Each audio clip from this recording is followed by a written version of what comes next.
I'm your host for today. My name is Mike Valera. And I'm Attorney Tom Tebrosa. And we welcome you to the Philippines Age with Rights campaign. We request everyone to stay still for the opening prayer, followed by the singing of the Philippine National Anthem and the CHR hymn.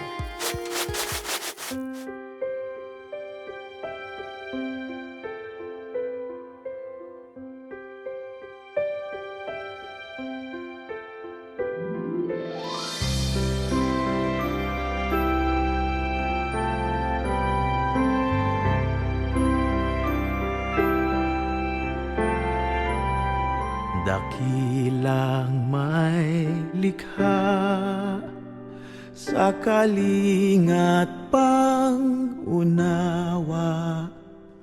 mangyari ang iyong diwa sa langit at sa lupa. Bigyan mo ng sapat ang lahat sa araw-araw, turo ang magparaya, gaya ng iyong gawa. Iadyan niyo kami sa pagmamataas upang maiwaksi ang lupit at dahas,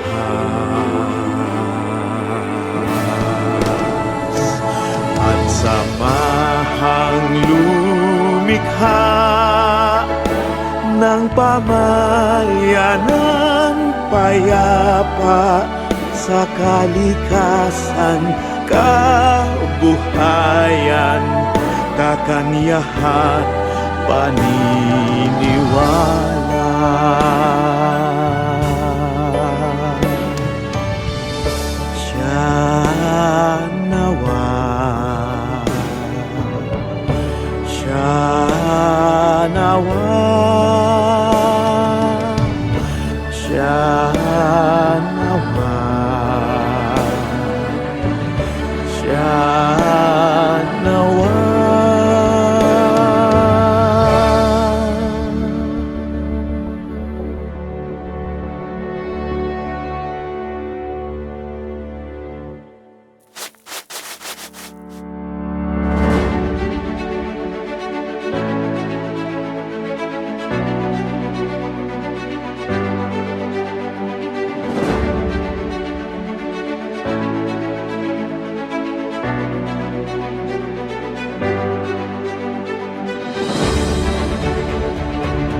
Sa mga dakilang pangarap, isang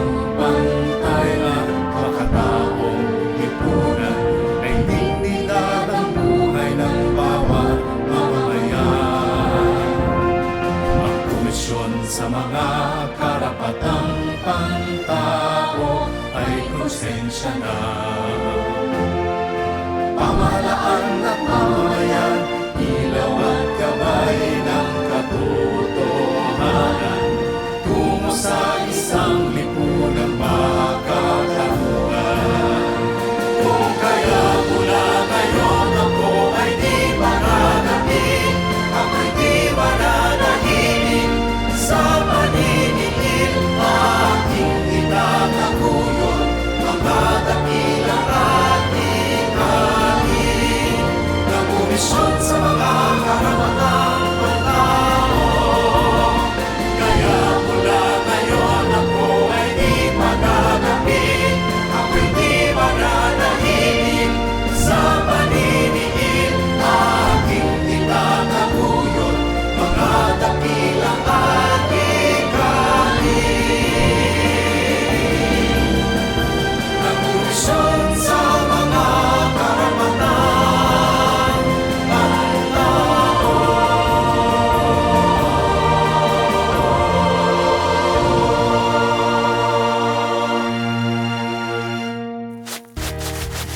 As of today, a lot of older people are experiencing abuse, poverty, and most especially discrimination. Although this concern is not new, but its kind of issues are restricting their human rights and contribution to the society.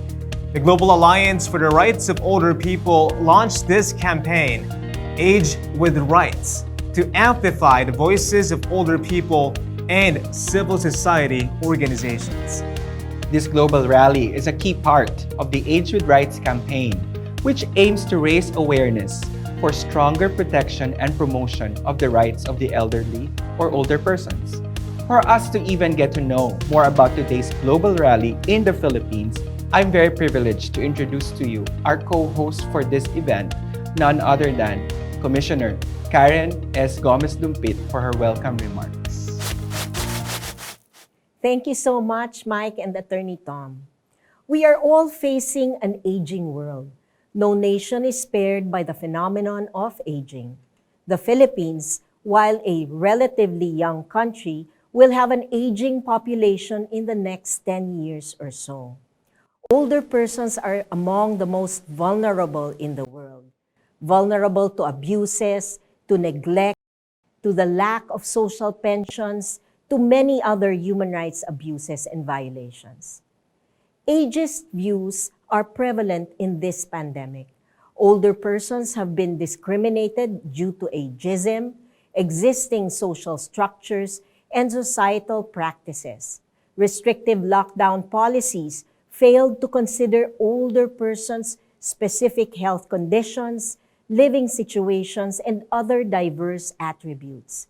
In some countries, they were denied access to COVID-19 testing, life-saving measures, and vaccines, which demonstrate that they are deemed less valuable members of society. As the world is aging, ageism affects the most vulnerable, reinforcing existing disparities and creating new economic and social inequalities. Like the COVID-19 pandemic, climate change, and many other social problems are also aggravating the situation of older persons. Today, we in the Philippines join the world to say that older persons have human rights. Older persons deserve an international binding treaty to protect and promote their rights. We will hear a chorus of people from all walks of life, government, civil society, and even the UN actors in the Philippines today who believe in the rights of older persons. We should all age with rights. Ako si Enrica Quijano, nagtitinda kami ng mga karne at manok. Naniniwala ako na older person have human rights. Age with rights. Ako si Lester David, isang grab driver. Naniniwala ako na dapat protektahan ang nakatatanda. Age with rights. Ako si Maria Francia Arañez, taga Camarines Sur.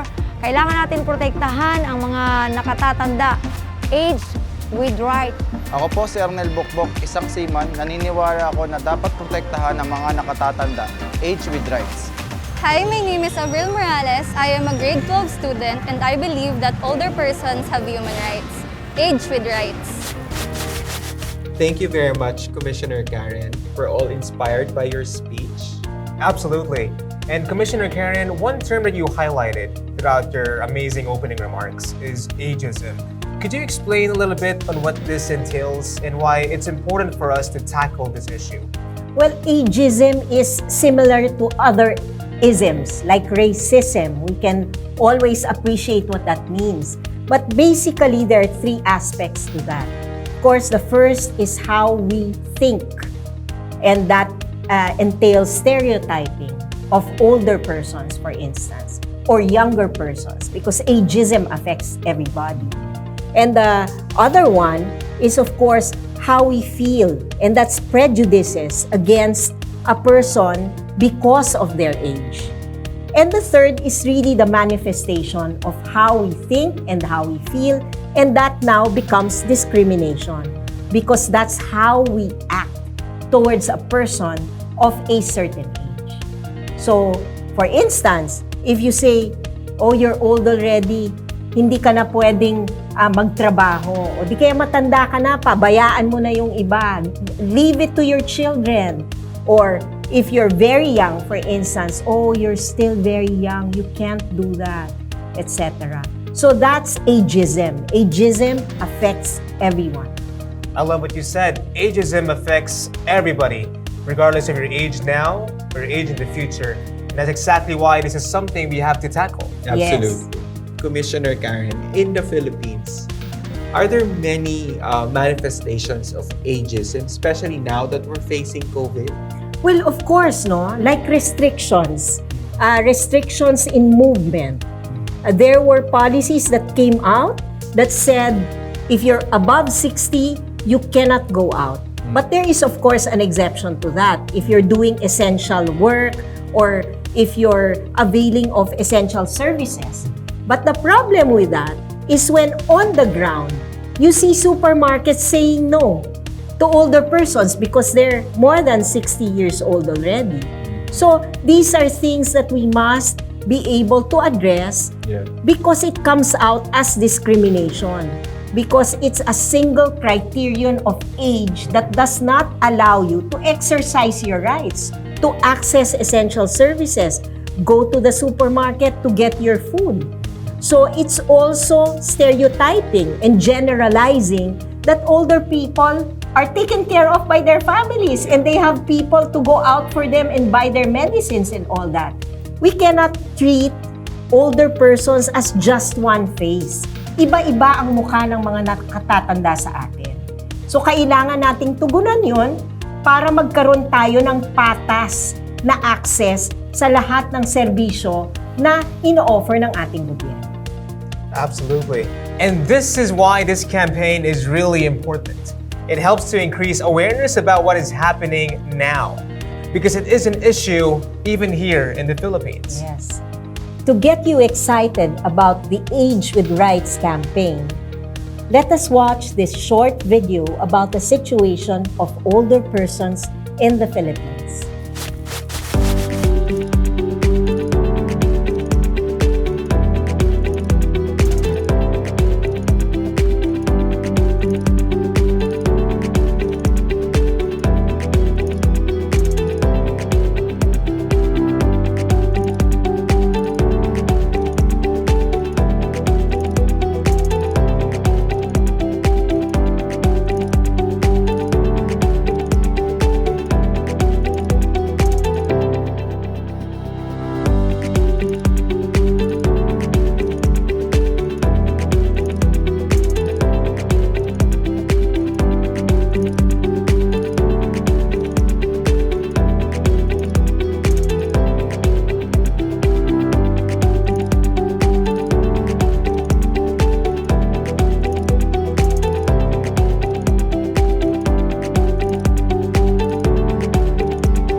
Wow! I hope that video inspires a lot of viewers at home and gave them something to aspire to. You know, Mike, there's a lot of problems that older persons really face, and it's a grave and serious concern for all of us.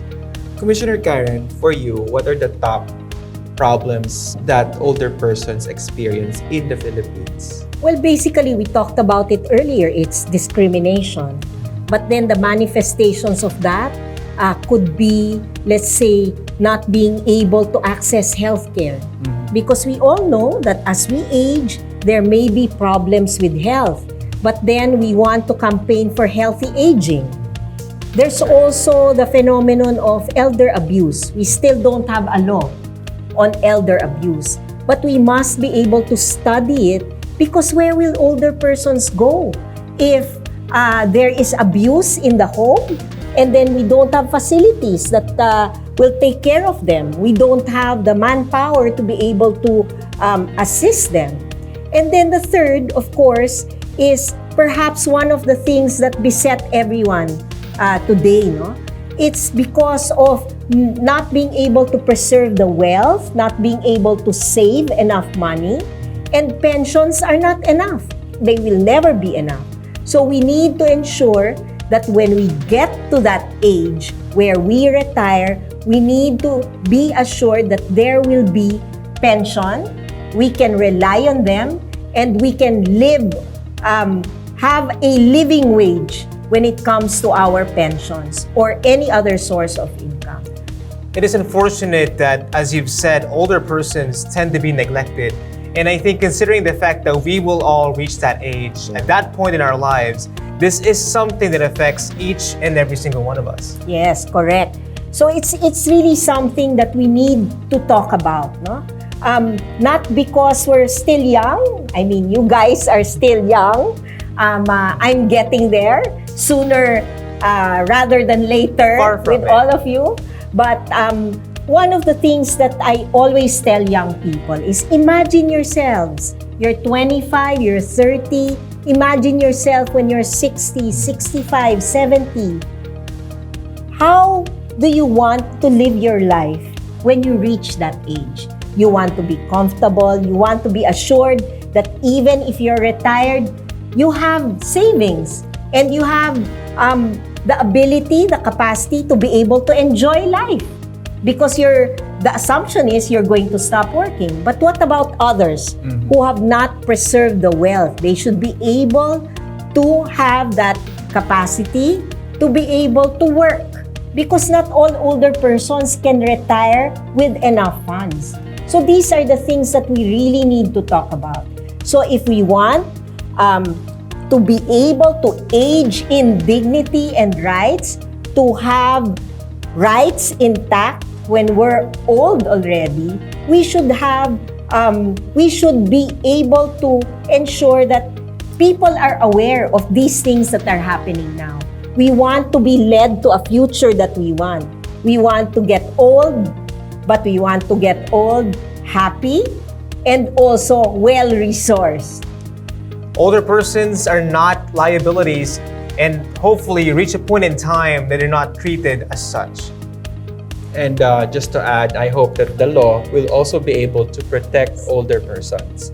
That's why we are really campaigning for a treaty, an international treaty that will protect and promote the rights of older persons. You know, you mentioned the treaty, no? What does that have to do with the Philippines? But you know, a convention, a binding convention, will allow us to have a barometer, to have a standard, to be able to ensure that our laws are at par. And it's just a minimum standard. So, for instance, we don't have long-term care insurance in the Philippines. That is one standard that perhaps we can do. Young people, while they work, could contribute to long-term care insurance, for instance, so that when they get old, they have the resources to be able to fend for themselves or to be able to be supported by government. So these are the things that we need to talk about. Culture, for instance. How do you feel about your parents? Will you take care of them? Will you take care of your parents? Or are you taking care of your parents now? Yes. But when you have families, you're gonna be called the sandwich generation. So, resources are needed by everyone, including those who take care of older persons. So, sandwich generation, most especially because that will be the time that you will be busy taking care of your children, but then your parents are getting old and you need to take care of them. That's part of Filipino culture. And I'm actually a sandwich generation right now. So, those are the things that we need to think about. Isipin po natin yon kasi napaka-importante nun. Ang kultura ng Pilipino, inaalagaan ang ating nakatatanda. Pero kailangan din natin ng tulong. Paano yon? Dapat may batas, katulad ni sabi ni Attorney Tom, at dapat din meron tayong mga programa for older persons. Hi, I'm Tom Temprosa. I'm a lawyer and I support the rights of older persons. Draft the Treaty on the Rights of Older Persons. Age with Rights. Ako si Julina Bueno, 21, taga Las Piñas at naniniwala na even older person have rights, age with rights. I'm Jade, 27 years old from Quezon City and I support the human rights for older people. Ako si Mrs. Santos, isang magtitinda naniniwalang dapat nating protektahan ang mga nakakatanda. Age with rights. Ako nga pala si Richard Imancero, nagtatrabaho dito sa Ibacom bilang barbero. Ako'y naniniwala na ang ating mga nakakatanda ay kailangan silang mabigyan ng proteksyon para hindi sila naaabuso maging sa labas at sa loob ng ating tahanan. Age with rights. Moving on, let us hear from the different government agencies. Let us all welcome them with a warm round of applause. Hi. Pleasant greetings, everyone. I am Salvacion Basiano, Sectoral Representative of the National Anti-Poverty Commission's Senior Citizens Sectoral Council in the Philippines. We advocate for the uplift of the welfare of older persons by pushing for the enactment of laws that strengthen the social protection for senior citizens. We call on all member states of the United Nations to come up with a convention for the rights of older persons to promote our rights globally. After all, aging people have rights too. Thank you. Ako si Res, kabilang sa sektor ng mga kabataan at sinusuportahan ang karapatan ng mga senior citizens. Age with rights. I am Marvin Pasis from Quezon City. Even older person have rights. Age with rights. Ako si Queer Ketcha, nakatira sa Parañaque City and I support a treaty for older persons. Age with rights. Ako po si Alin Malyabo, na taga Montalban, Rizal. At sinusuportahan ko ang mga nakakatanda. Age with rights. Ako si Angie, isang human rights worker. I work with different sectors in society. One of the most vulnerable sectors is the sector of elderly persons. We would like to ask you to please pass a treaty to protect the rights of elderly persons. Age with rights. Thank you so much to the different government agencies for your meaningful messages and support in this campaign. We all appreciate the messages you shared with us and we learned a lot from them. For the next part of the program, we also have messages from the United Nations supporting this global rally, Age with Rights. Let us give them a round of applause. On this day of action, on behalf of the United Nations in the Philippines, I join the voices of the government, the Commissioner of Human Rights, and the civil society, the young and the old, in calling for a comprehensive protection of the rights of older people. The world's population is aging. Virtually every country in the world is experiencing growth in a number and the proportion of older persons in their population. Data shows that by 2050, 1 in 6 people in the world will be the over age of 65, 16%, up from the 1 in 11 in 2019, 9%. In the Philippines, it is projected that in 2050, some 24 million persons or 16.5% of the population will be aged 60 and above. Along with the rising number of the older persons is the incidence worldwide of discrimination against the people as they grow older. The COVID-19 crisis has highlighted the inequalities suffered by the older persons.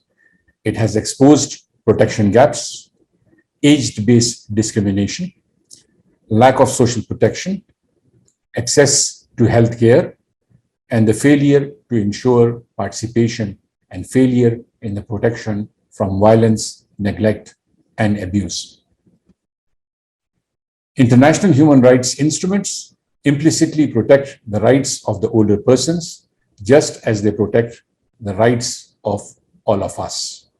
However, when it comes to protection for the older persons in law and in practice, protection has been inconsistent and has not fully addressed the issues impacting on the fulfillment of their rights.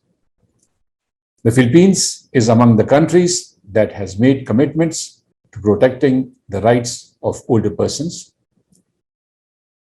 At the Human Rights Council, the government characterized older persons as agents of change and development and expressed the commitment of the Philippines to advancing the rights and the well-being of older persons.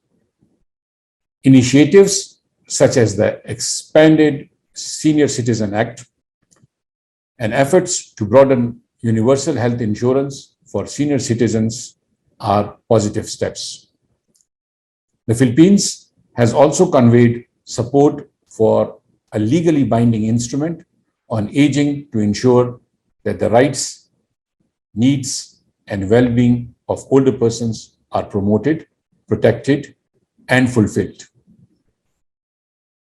The UN Open-Ended Working Group on Older Persons has been working for more than 10 years to strengthen the protection of the human rights of older persons and to develop proposals for an international instrument. And it has been 30 years since the adoption of the UN Principles of Older Persons, which laid out important principles such as independence, participation, and dignity. The development of a dedicated international instrument can effectively contribute to the changes in the law and the practice at the national level. The United Nations Convention would trigger legal and social changes along with the better access to services. It is time for the UN for a convention. Let us make it happen. Let us build communities for all that leaves no one behind. I am Delphine Banlota, Special Investigator 1.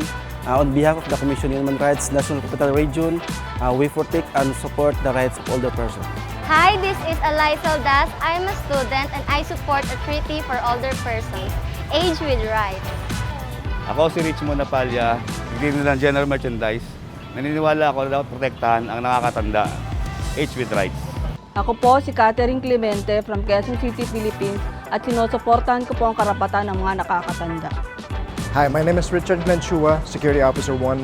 I support the rights of the elderly people and Age with Rights. Thank you so much to the different UN agencies for the support. Maraming salamat po.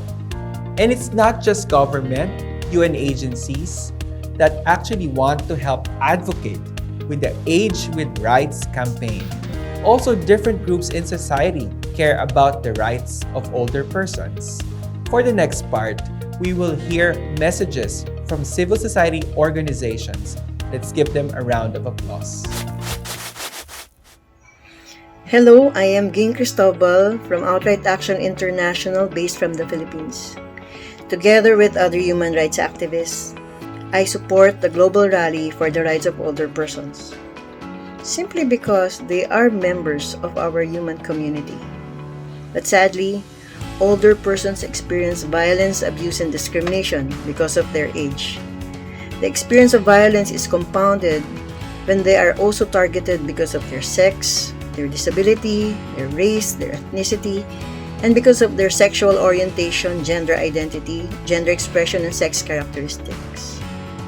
Like any person born free and equal, the fundamental human rights of older persons should be protected, promoted, and fulfilled because there is no retirement age to reach a life with dignity.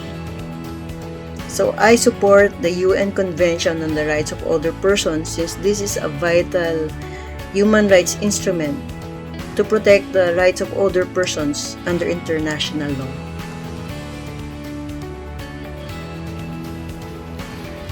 Good morning, everyone. On behalf of the Differently Abled Women Network, DAWN, and Bantay Karapatan ng mga kababaihang may kapansanan, BKKK groups in Mindanao, we wish to express and convey our commitment, support, and solidarity to the global rally for the rights of the older persons as it stages its Age with Rights campaign. Aging is inevitable, and as such, it affects all sectors and generations. The global population of older persons is projected to more than double its size in 2015, reaching nearly 2.1 billion in 2050. Thus, this UN Convention on the Rights of the Older Persons be advanced and tabled to set forth their rights. We know that international legally binding treaties such as the UN Convention on the Rights of the Older Persons will serve as guide for all signatory states to improve accountability and stricter monitoring of older persons' rights. So we are calling on our next administration here in our country, the Philippines, be it at the national and local levels, to support and actively participate on this convention, as we likewise call them on to be more inclusive, sensitive, and responsive to the needs of the vulnerable groups, specifically the older persons. I, for one, am a person with disability and a senior citizen at 63. I believe that there is wisdom that comes with age, and people like me will very much appreciate if our rights are brought into the light. So then, the time is now for a UN Convention of the Older People's Rights. Thank you. I am Rosita Lacson, President of the Confederation of Older Persons Associations of the Philippines. Ageism, or age-based discrimination, happens everywhere and anytime anyone, not just older person like me, can or may experience this kind of discrimination. We older persons, regardless of our age, economic, and health status, are being stereotyped as frail, sickly, and vulnerable. Ageism is inevitable, and all issues related to aging, like discrimination, abuses, and others, are not only affecting the older peoples, but everyone, all sectors, all generations. Therefore, if not addressed, it will become more difficult for us in the future. There must be a consultation with representatives of various older people's organizations from different sectors, and their needs must be considered. Without consultation is discriminatory. We believe that it's time to make it right by ending abuses and upholding older people's rights. Ageism must be addressed the soonest possible time. We need an international legally binding UN Convention on Older People's Rights to serve as a guide for everyone and will improve accountability and monitoring of older persons' rights. Hello, beautiful people of the world.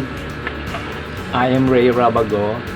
I am the head of the Golden Beckies, the group of LGBT senior group here in the Philippines, especially in Pasay City and Baclaran City. And we would like to thank the Commission of Human Rights, the Engender Rights, and the Outright International for including us and giving us all your concerns and all the support to the elderly rights, to the rights of the elderly person here in Philippines. Thank you very much. We are one of you. We will support you. Thank you very much. Mabuhay po kayong lahat. I am Dennis Destacamento, Project Coordinator and Officer in charge of the Coalition of Services of the Elderly. It is a non-government organization working with older persons from the Philippines. Working with older persons make us witness different forms of elder abuse and discrimination.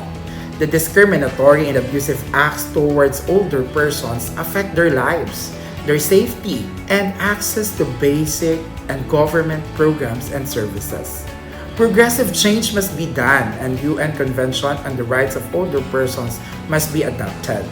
Thus, we at COSE is calling the attention of all countries to stand with older persons, adopt and sign the UN Convention on the Rights of Older Persons immediately. Aging is a natural phenomenon. It affects all societies, everyone, all sectors and all generations. It is about time that we take this issue into consideration, especially about the rights and welfare and benefits of the elderly. We need a UN declaration that will uphold the rights of the senior citizens of the world. We need this UN declaration so that we can define accountabilities and responsibilities, especially to government and all of society, so that the rights and welfare and benefits of senior citizens will always be taken into account. We need such a UN binding declaration, especially to support and aid all senior citizens who are not covered by any form of social security protection, especially those elderly who are suffering from different kinds of disabilities.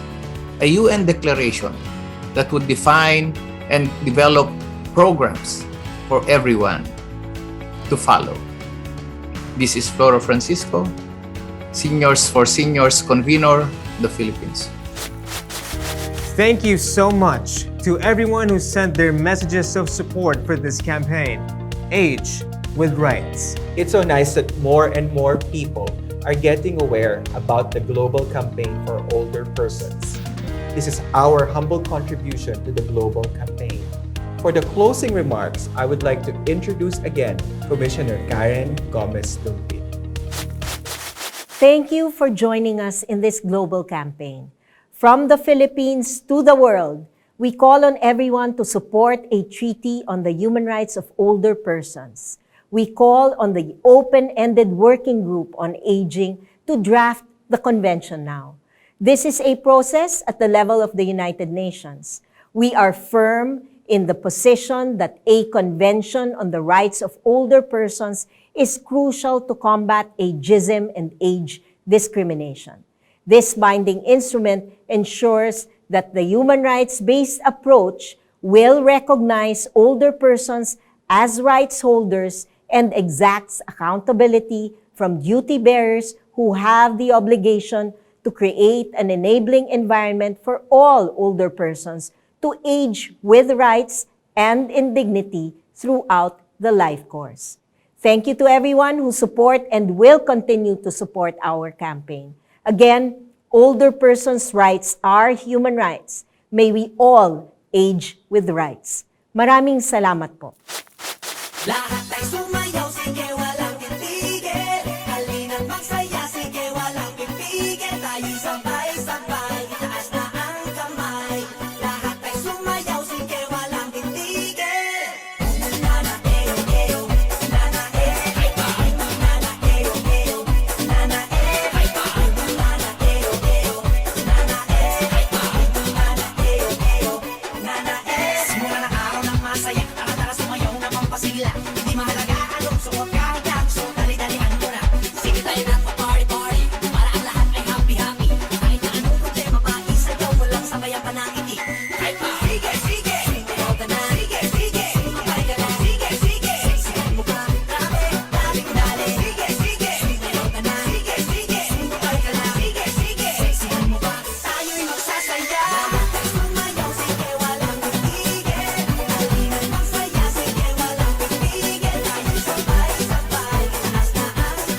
Thank you very much, Commissioner Karen, and of course, Attorney Tom, for being here. It is a pleasure to co-host this very important and, of course, very timely event with you both. It's a pleasure, Mike. Thank you very much, Mike and Commissioner Karen. I hope this event is just the start, the beginning, and we will be more productive and aware of the rights of older persons. Very well said, Attorney Tom. Thank you so much for joining us in this event. Thank you to all the viewers. I hope you've learned something in this event, and we hope that you will take to heart all the lessons that have been shared. Let us all age with rights. Draft the convention now.